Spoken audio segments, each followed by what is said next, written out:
Coding syrup को लेकर सीधा योगी सरकार का जो आरोप है कि समाजवादी पार्टी का तार है। अगर नैतिक लोगों की सरकार होती ना तो अब तक स्वास्थ्य मंत्री इस्तीफा दे दिए होते। नैतिकता क्या था? छोटे छोटे मामले में एफआईआर होते ही बुलडोजर पहुंच जाता है। अब बुलडोजर का ड्राइवर भगा दिया गया, बुलडोजर का तेल खत्म कर दिया गया। सिरप कांड के अपराधियों को बचाने के लिए कहा जा रहा है कि समाजवादी पार्टी से संपर्क है। तो हम तो कह रहा हूं अगर हमारे पार्टी के संपर्क है तो बुलडोजर और जल्दी भेज दो। जी राम जी बिल को लेकर आपकी क्या राय है? लगातार जिस तरह से सरकार कह रही है कि ये बिल जो है 125 दिन का हो चुका है, आम जो गरीब लोग हैं जो मनरेगा के तहत काम कर रहे थे उनको इससे बड़ा लाभ हो। जी राम जी लाना लक्ष्य नहीं था। महात्मा गांधी की नाम से नफरत करते हैं और महात्मा गांधी के नाम को समाप्त करना मतलब उनके आत्मा को भी मार रहे हैं। एक शख्स अजय भट्ट जो उत्तराखंड से सांसद भी हैं, उन्होंने राम लला की जो महिमा है पूरे विपक्ष को समझा रहे थे। आप उनके बयान को किस तरह से देख रहे हैं? नमस्कार, सोशल संवाद में आप सभी का स्वागत है। मैं हूं सिद्धार्थ और हमारे साथ आज उत्तर प्रदेश के सपा सांसद रामाशंकर राजभर जी हैं। उनसे हम बात करेंगे कोडिन सिरप को लेकर सीधा योगी सरकार का जो आरोप है कि समाजवादी पार्टी का तार है। कैसे देख रहे हैं?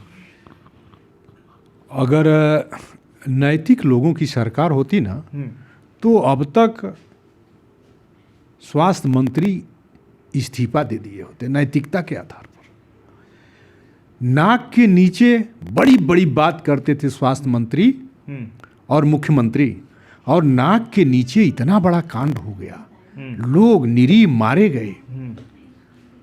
और ताज्जुब तो यह है कि जांच प्रभावित की जा रही है। मैं आरोप लगा रहा हूं जी, क्योंकि अगर जांच को प्रभावित नहीं करना होता तो अब तक अपराधियों के घर पर बुलडोजर चला गया होता। छोटे छोटे मामले में एफआईआर होते ही बुलडोजर पहुंच जाता है। अब बुलडोजर का ड्राइवर भगा दिया गया, बुलडोजर का तेल खत्म कर दिया गया। सिरप कांड के अपराधियों को बचाने के लिए कहा जा रहा है कि समाजवादी पार्टी से संपर्क है। तो हम तो कह रहा हूं अगर हमारे पार्टी के संपर्क है तो बुलडोजर और जल्दी भेज दो जी। लेकिन जाति देखकर प्रदेश की सरकार चल रही है, उसी का खामियाजा देश भुगत रहा है और इतने बड़े भ्रष्टाचार पर पर्दा डालने की कोशिश हो रही है। प्रधानमंत्री का क्षेत्र बनारसी लगता है। प्रधानमंत्री के और नाक के नीचे ये पूरा घटना घटित हुआ है, इस पर आपकी क्या राय है? वही तो कहा मैंने, ये प्रधानमंत्री के क्षेत्र के ही मामले हैं। इस पर तो और तेज कार्रवाई होनी चाहिए, लेकिन इस पर कोई कार्रवाई न होना दुर्भाग्यपूर्ण है। सरकार इसको लीपापोती करना चाहती है, प्रधानमंत्री की छवि बचाना चाहती है, लेकिन प्रधानमंत्री की छवि खराब हो चुकी है कि आपके क्षेत्र में, और मैं तो कहता हूं आपके माध्यम से चलाइएगा कि अभी तो एक सिरप कांड पकड़ा है ना, कांड पकड़ा गया है। बहुत से दवाइयां जो वो एक्सपायरी हो गई हैं उसको भी बेचा जा रहा है बाजारों में। सारी दवाइयां नकली बेची जा रही हैं, लेकिन सरकार कोई उन पर नियंत्रण नहीं बना पा रही है। सर एक आखिरी सवाल है, जी राम जी बिल को लेकर आपकी क्या राय है? लगातार जिस तरह से सरकार कह रही है कि ये बिल जो है 125 दिन का हो चुका है और आम जो गरीब लोग हैं जो मनरेगा के तहत काम कर रहे थे उनको इससे बड़ा लाभ होगा। जब महात्मा गांधी जिंदा थे ना